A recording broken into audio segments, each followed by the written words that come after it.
Hey Miracle! Good morning! Masarap talaga guys mag-relax dito sa Fairways and Blue Waters na resort. Isa kasi itong golf course. Tapos ang maririnig mo lang sa umaga ay yung umaawit talaga ng mga ibon. As in, mafe-feel mo talaga yung stress-free, mai-energize ka. Ang sarap talaga sa pakiramdam na ma-experience yung mga ganitong bagay sa buhay natin. Kung may time lang kayo, dito lang naman ito sa Boracay. Yung morning routine ko ay yung mag-exercise, takbo-takbo, paikot. Kasi dito ito sa may likod banda ng part ng Boracay.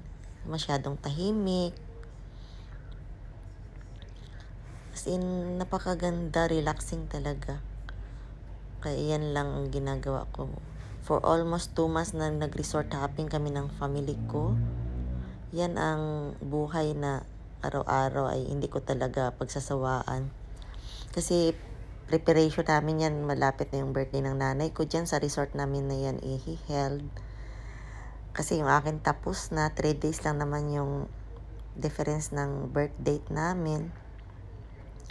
Kaya lumipat na naman kami ng resort from Movenpick kasi doon ako nag-celebrate.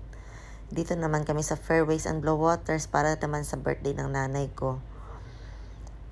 Kaya ipinapakita ko sa inyo yung other view during my morning routine exercise. As in, gustong-gusto ko talaga yung buhay dito sa Paradise Island. As in, magpapakasawa talaga kami ng family ko. 5 years kong pinag-ipunan yan guys. Para ma-experience namin ang buhay na masarap sa paradise. Kailangan ready ka talaga.